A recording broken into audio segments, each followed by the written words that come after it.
5 seconds. I am pleased to inaugurate the 8th Center of Bharatiya Vidya Bhavan, Gandhi Institute of Computer Education and Information Technology.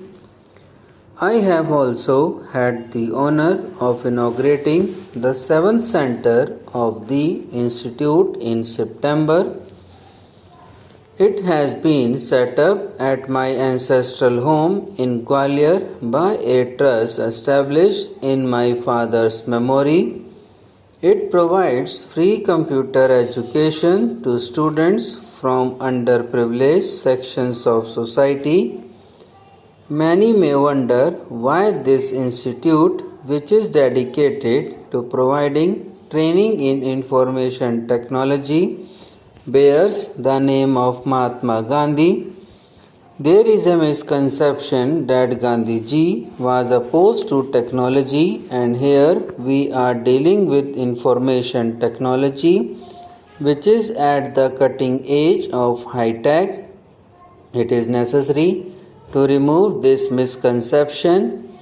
I am not an expert in IT. I have not even used a computer any time in my life.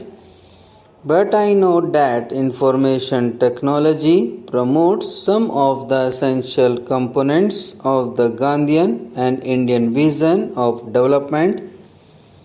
First and foremost, computers and other advances in IT, such as the internet, are a powerful tool for acquiring knowledge.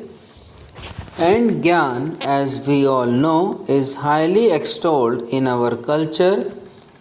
Gyan Marg is indeed one of the paths to liberation. Secondly, IT is a major leveler in society. It empowers people even from underprivileged classes to quickly come up in life. It rewards people with ideas and innovativeness, as is simply borne out by the success stories of Indian IT professionals and entrepreneurs abroad. In recent years, we have many success stories in India too. IT will increase employment opportunities and generate wealth both directly and indirectly. Shri Murli Dera tells me that all those who have completed their computer education course at the Gandhi Institute have got well paid jobs in business and in industry. Thirdly, IT will lead to decentralization of production and decongestion of our urban centers.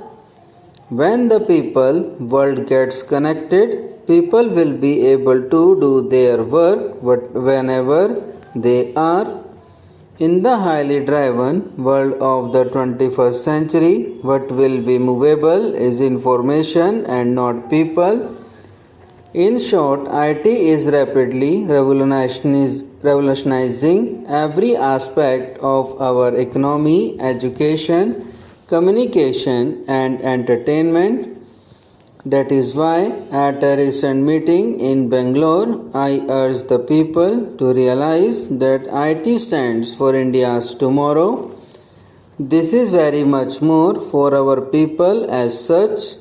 For me, it is very satisfying to see the rapid spread of information technology in our country, but we need to march faster. That is why my government has set up the National Task Force on Information Technology and Software Development.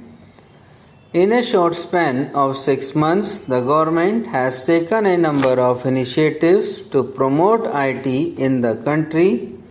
We have already accepted and started implementing the first report of the task force focusing on software development for exports. Our aim is to achieve software exports worth $50 billion by the year 2008. Just 2 days ago, the task force has submitted its second report aimed at making India a major hardcore manufacturing center. It is presently being examined by a ministerial committee. I announced the silent features of the new internet policy in Bangalore last week. It allows companies in the private sector to become internet service providers.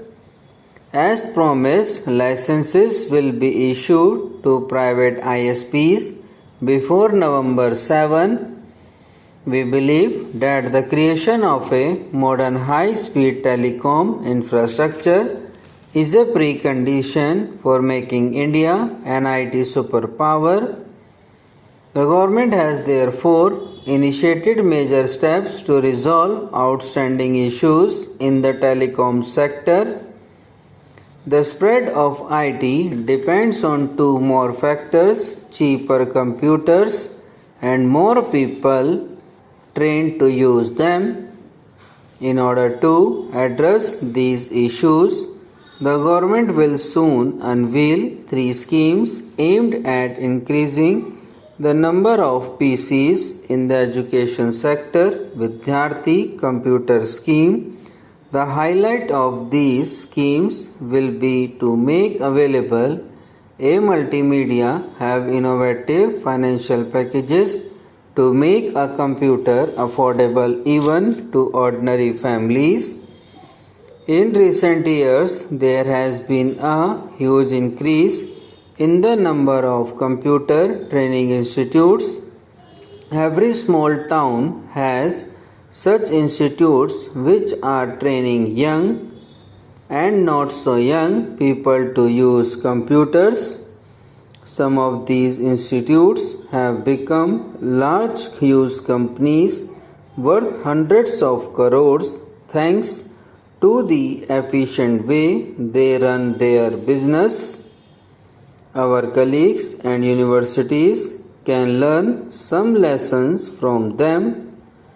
I congratulate these institutes for rapidly spreading computer awareness and training many people to use computers. However, these institutes suffer from one flaw. They understandably cater only to those who can afford their high fees. It is a sign of the times that many middle class families are spending most of their savings in sending their children to these training institutes more. However, the computer education is confined only to those who know English. India will not become an IT superpower. Subscribe now and press the bell icon. Never miss an update.